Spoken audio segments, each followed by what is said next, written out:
Hello, today I'm doing a foundation review, wear test, and comparison of the new Too Faced Born This Way matte foundation. I'm going to be looking at it along with the original and the Too Faced Peach Perfect, which is another matte foundation that I absolutely adore. So you will see all three of these on my face during this foundation review. I'm also going to be taking a look at Too Faced's brand new Plump and Prime Luxury Face Plumping Primer Serum that I haven't heard a lot of people talk about, but I have tested it out and I have some thoughts on it as well. As with all of my foundation reviews, I have been testing this out for several days using different application methods, different primers and powders, and without a primer, so I could give you my thoughts on how I feel it applies and wears best and what skin type or skin types I think it would be best for. I live in a very, very hot and humid climate here in New Orleans, and it is the hottest time of the year right now, so I have already been able to give this a run for its money. So the two main matte foundations I talk about here on my channel are the Too Faced Peach Perfect. The other is Estee Lauder Double Wear. I will also have swatches of all of these against each other somewhere in this foundation review so you can see how they compare, by the way. But if you want to see a comparison of the Too Faced Born This Way matte against Estee Lauder Double Wear, once you finish this video, head over and check out Risa from Risa Does Makeup's video, because she's going to be comparing these two to see how they compare. Once we realized what we were doing with each of our videos, we thought it might work out really well for us to kind of refer you guys to each other's videos so that you could get a grasp of how this new Too Faced matte would fit in for you if you do enjoy either Peach Perfect or Estee Lauder Double Wear. And if you are a part of my audience, if you like my foundation reviews, then you really like them to be thorough, and Risa is also very thorough with her foundation reviews. And Risa can give you a really good hot, dry climate perspective in Las Vegas. She has oily skin, which is, a really great test for this matte foundation. She's a great friend of mine. We have the same demographic and love doing collabs together. If you enjoy my channel,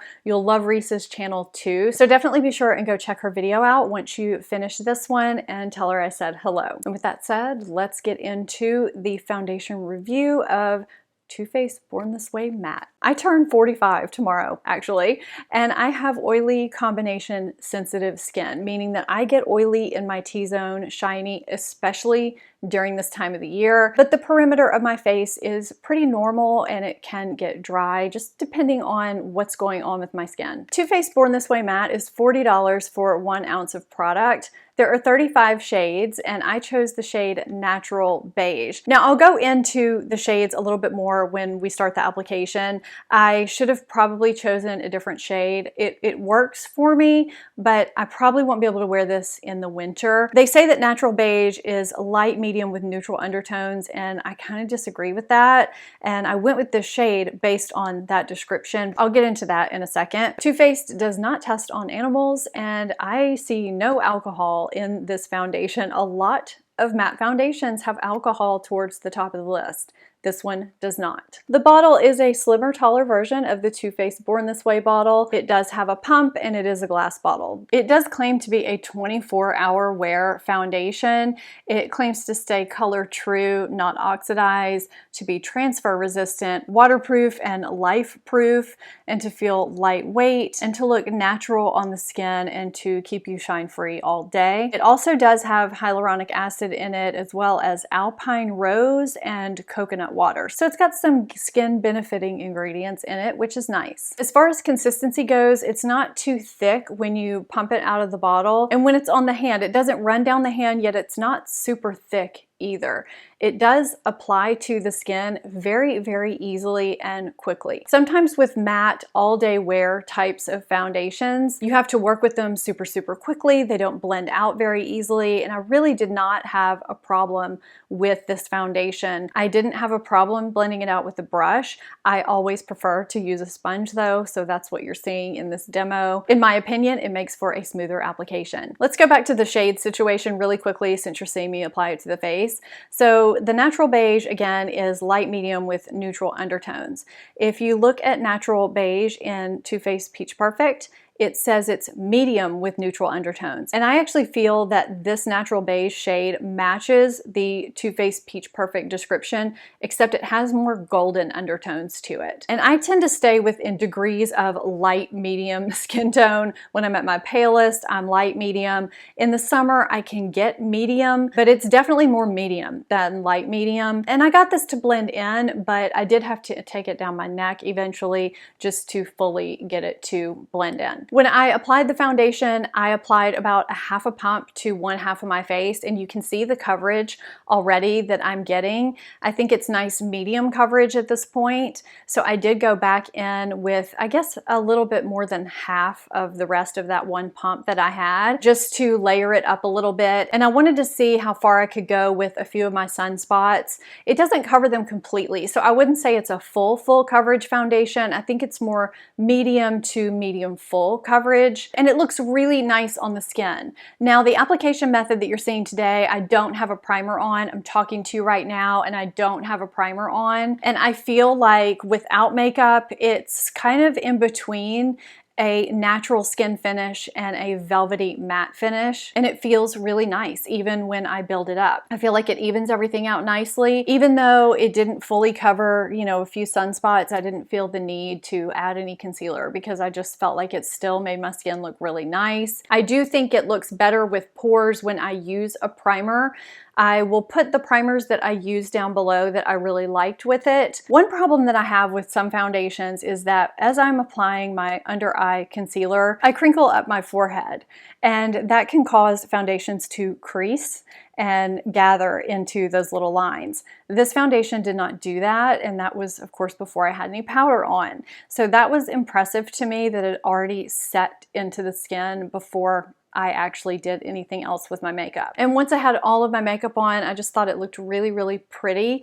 And again, this is without a primer. I do think you can see my pores a little bit more without a primer, but that's kind of the purpose of a primer, is to help make you look more poreless than you do without a primer. And if you're going for a Born This Way skin-like finish, you know, you have pores, and it doesn't mean that your skin looks bad. So keep that in mind, and I'll bring this up again when we get into the Peach Perfect discussion. So I just wanted you guys to kind of see what's going on about 9 hours into wearing it with no primer. I have gotten a little bit shiny. I'm not sure if you can see with my iPhone, but it's nothing remarkable. I haven't really had to touch up or anything, but shinier than when I wear a primer with it.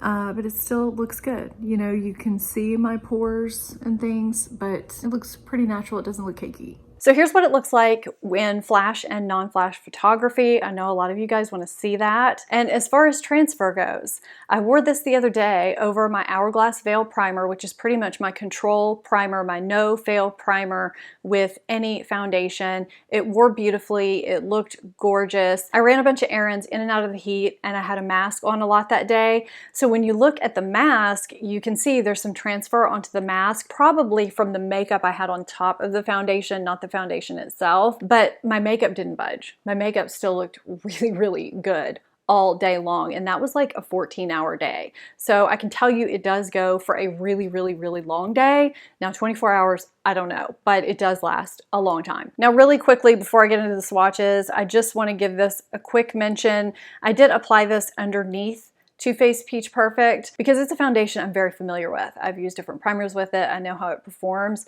So when I used it with Too Faced Peach Perfect, I got really, really shiny as the day went on. Not early, but about midway through the day. Now I did like the way it applied. It's very silky and it sinks into the skin nicely, kind of like a light lotion. It's got a very faint, light scent to it, but not anything fragrant.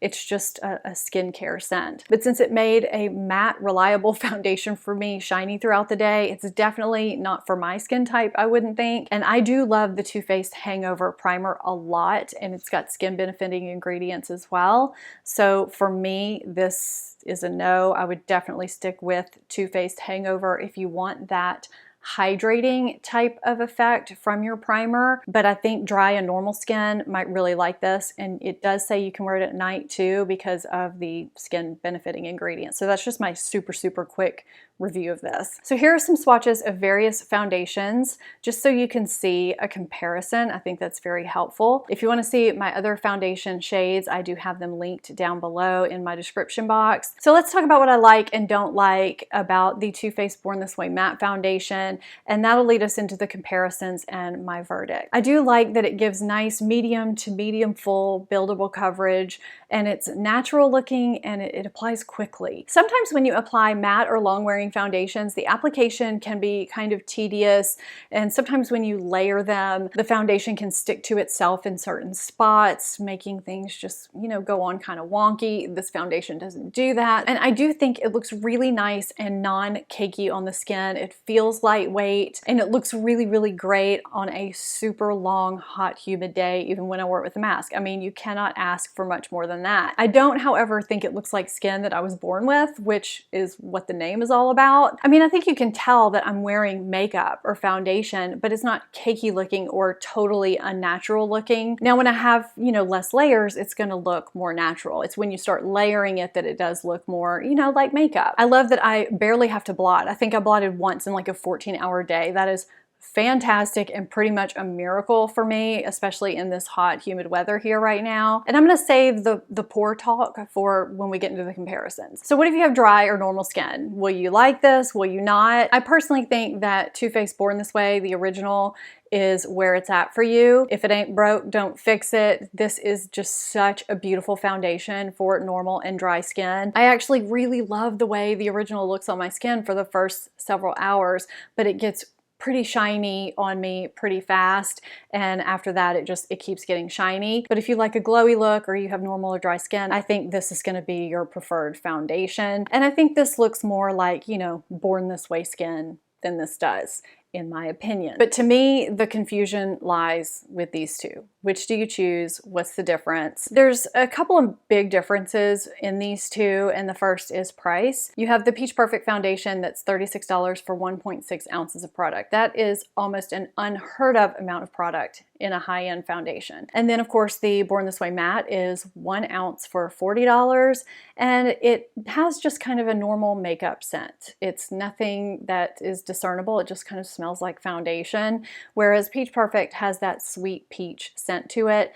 that bothers some people. I find it disappears after I start applying my regular makeup on top of it. It does not bother me. You have a very travel-friendly, unbreakable bottle here versus a glass bottle that's just kind of heavier and not very travel friendly. They're both soft matte foundations. They claim to be lightweight and long wearing.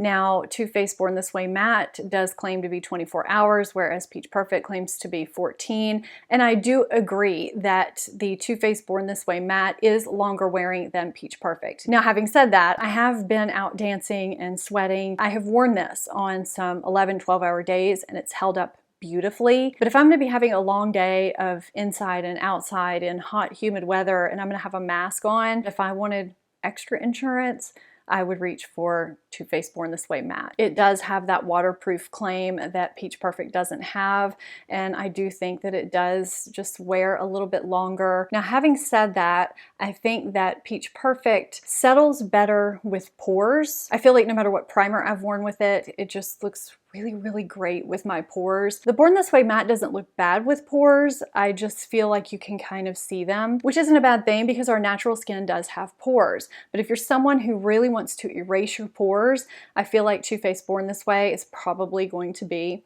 your friend in that category.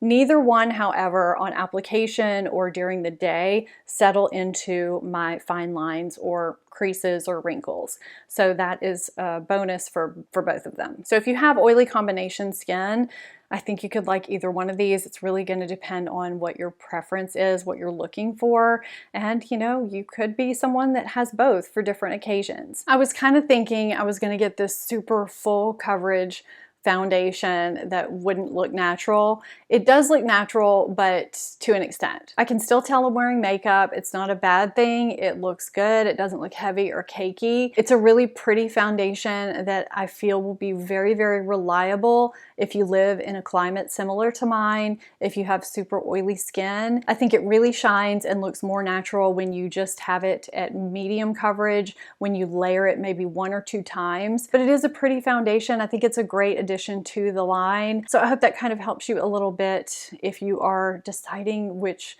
Too Faced foundation you want to choose. I've had a lot of luck with Too Faced face products, and this one is right there with the rest. I'd like to know if you have a favorite Too Faced product. What is it? Leave it for me down in the comments below. I hope you found this video helpful. Be sure and go catch Reese's video review of Too Faced Born This Way Matte. I am anxious to see what her perspective is on it as well. I'll leave my top foundations playlist here for you if you just want to know what some of my favorite foundations are in general. And if you're not subscribed to my channel, hit that subscribe button and become part of the family. Thanks so much for watching. I'll see you next time. Bye.